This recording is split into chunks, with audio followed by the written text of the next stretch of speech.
நீங்க பஃப் கைக்கு லைன் மட்டும், பஃப் எனக்கு தூக்க வேண்டாம் லைன் மட்டும் இருக்கணும் அப்படின்னா நீங்க லைனா ஃபில்ட் மாதிரி நம்ம ஆல்ரெடி நார்மலா ஃபில்ட் கொடுப்போம்ல அந்த மாதிரி ஃபில்ட் மாதிரி வச்சு நீங்க ஒரு ஸ்டிச் போட்டுக்கிட்டீங்க அப்படின்னா இது பஃபா தூக்காது, பட் பார்க்க பஃப் கை மாதிரி கிரியேட் ஆகும்.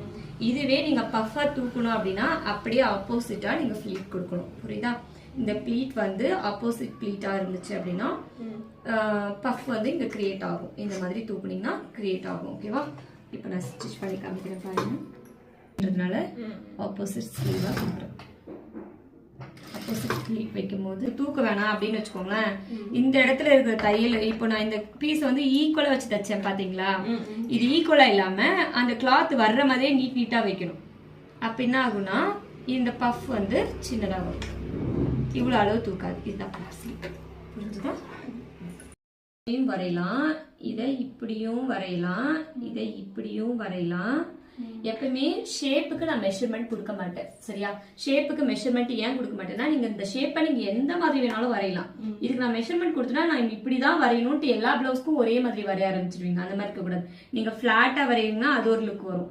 ஏன் இதவே நீங்க இதழ் மாதிரி இப்படியும் வரையலாம், இப்படி வரைஞ்சும் நீங்க கொடுக்கலாம். ஸோ ஒவ்வொரு ஷேப்புக்கு நீங்க ஒரு மாதிரி நீங்க இதுல எடுத்து வரைஞ்சிக்கலாம். இதுல நம்ம எல்லாருமே மோஸ்ட்லி ரவுண்டா கொடுப்பாங்க. நீங்க ரவுண்ட் மட்டும் தான் கொடுக்கணும்னால இல்ல, இந்த மாதிரி ரவுண்டும் கொடுக்கலாம். இதுக்குள்ள ஃபிளீட் வர மாதிரி இருக்கும். இல்ல இந்த மாதிரி இதழ் ஷேப் மாதிரி கொடுக்கலாம். இல்லைன்னா இந்த வேர்வல் ஷேப் மாதிரி இந்த மாதிரி வேர்வலா வரும். ஒரே ஷேப் வேர்வலா வரும். அந்த மாதிரி நீங்க கொடுக்கலாம். ஸோ இதுக்கு டிஃப்ரெண்ட் ஷேப்ல நிறைய இருக்கு. அதனால நீங்க இதுல ரவுண்டு தான் வரையணும்னு இல்லாம நீங்க நார்மல் ரவுண்டா நீங்க வரைஞ்சிருக்கீங்க அப்படின்னா இது நீங்க கேட்ட மாதிரி நார்மல் ஆஃப் பஃப் மாதிரி வரும் பார்க்க. ஓகேவா? ஃபர்ஸ்ட் கட் பண்ணிடணும். கட் பண்ணிட்டு இந்த இடத்துக்கு என்ன பண்ணணும்னா பைப்பிங் கொடுக்கணும். இந்த இடத்துல பைப்பிங் கொடுக்கணும். பைப்பிங் கொடுத்துட்டு நம்ம இந்த ஃபில்ட் வச்சோம்ல அதே மாதிரி பாக்ஸா எடுத்துக்கணும். கிளாத் பாக்ஸா எடுத்து இந்த இடத்துக்கு ஏற்ற மாதிரி பாக்ஸா கிளாத் எடுத்து ஃபிளீட் வைக்கணும். நீங்க பஃபா வரணும்னா ஆப்போசிட் ஃபிளீட் வச்சுக்கோங்க. லைன்ஸ் மட்டும் வரணும்னா ஒரே நேரா வச்சு ஃபிளீட் எடுத்துக்கோங்க. எடுத்து இதுக்குள்ள இன்செட்ல வச்சு ஸ்டிச் பண்ணணும். இந்த இடத்துல பைப்பிங் வந்துடும்ல, இந்த இடத்துல நீங்க ஒரு தையல் போடணும். செஞ்சு காமிக்கிறேன்.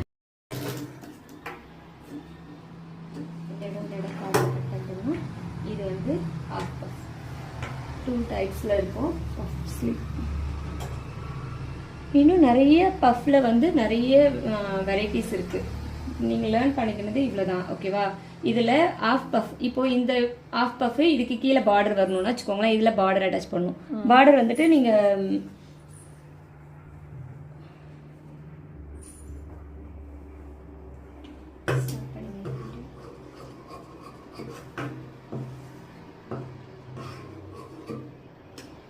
இப்போ இது ஒரு பார்டர்னு வச்சுக்கோங்களேன். பார்டர்